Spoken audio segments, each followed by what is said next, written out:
There's not much to do. Assalamualaikum warahmatullahi wabarakatuh. Baiklah, saya Yola Febranti. Di sini saya ingin menjawab 8 pertanyaan dari mata kuliah e-business.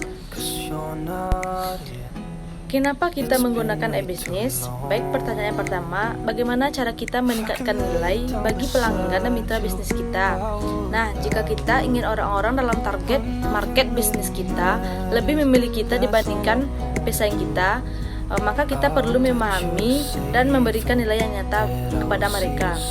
Nah, karena persepsi nilai itu merupakan yang membuat keputusan orang, maka semua strategi pemasaran ditujukan pada penciptaan nilai.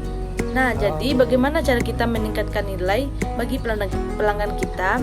Yang pertama yaitu kita perlu memahami pelanggan. Karena dengan memahami pelanggan, kita akan mudah tahu apa yang akan lebih dibutuhkan oleh pelanggan tersebut. Yang kedua yaitu kita temukan peluang. Karena dengan kita menemukan peluang, otomatis kita akan lebih mengetahui apa yang paling dibutuhkan dan diinginkan oleh pelanggan kita. Yang ketiga yaitu kita harus selalu berinovasi. Dan yang keempat yaitu harus ada diferensiasi nyata. Jadi kuncinya di sini adalah dengan menciptakan strategi baru atau yang efektif, kita dapat menarik pelanggan untuk terus memilih kita dibandingkan dengan pesaing kita.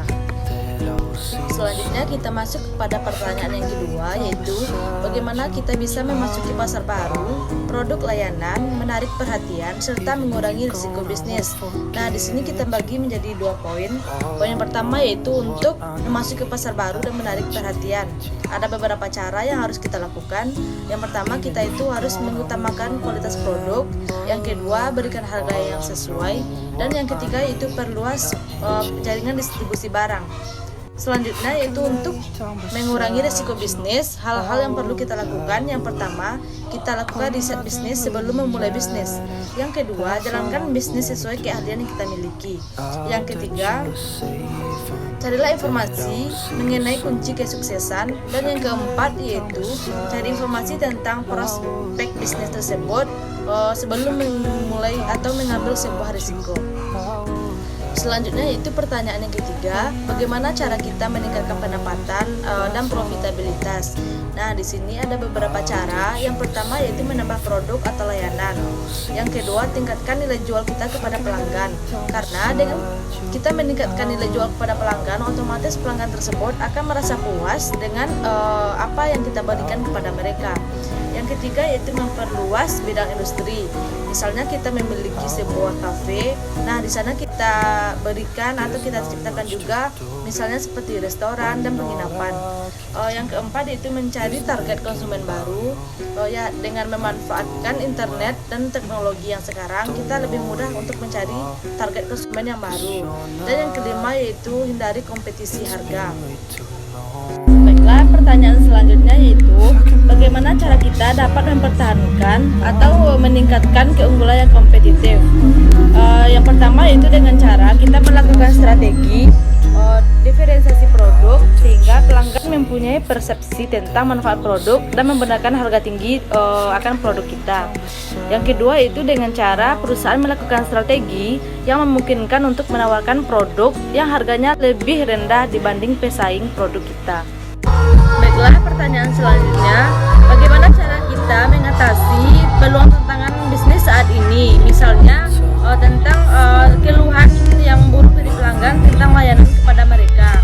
Nah, dari cara-cara yang telah disebutkan tadi, itu bisa menjadi salah satu atau strategi perusahaan dalam hal tersebut. Karena perusahaan yang kompetisi tinggi dari sumber dayanya yang baik, ia akan lebih efisien dan efektif dalam mengatasi tantangan tersebut. Selanjutnya yaitu bagaimana cara kita meningkatkan intraorganisasi kita. Yang pertama yaitu kita bisa menetapkan SOP. Yang kedua, lingkungan kerja yang baik berupa fasilitas kerja dan yang lainnya. Yang ketiga yaitu kita bisa melakukan atau memberikan pelatihan atau training kepada karyawan kita. Yang keempat, kita harus yakin bahwa karyawan kita itu bisa lebih dari apa yang kita pikirkan. Dan yang kelima yaitu kita beri apresiasi kepada karyawan kita atas apa yang telah ia lakukan atau kegiatan atau apa yang telah ia berikan kepada perusahaan kita. Saya akan datang. Nah, jadi untuk capai tersebut, kita harus meningkatkan kinerja organisasi kita, baik itu berupa dari karyawan itu sendiri, kualitas kerja, dan yang lainnya. Baik, pertanyaan terakhir yaitu bagaimana cara kita bisa meningkatkan responsif atau mengubah kondisi masa kita. Ada beberapa cara. Yang pertama yaitu kita harus meningkatkan kualitas SDM kita. Yang ketiga, kita harus upgrade teknologi, karena di zaman yang semakin canggih ini semua orang saling bersaing untuk mendahulukan atau menawarkan produknya. Yaitu dengan mengakses informasi yang lebih cepat, dan selanjutnya evaluasi pencapaian target. Baiklah, sebelum saya tutup, saya ingin menyimpulkan materi minggu lalu. Yang pertama yaitu tentang definisi e-bisnis.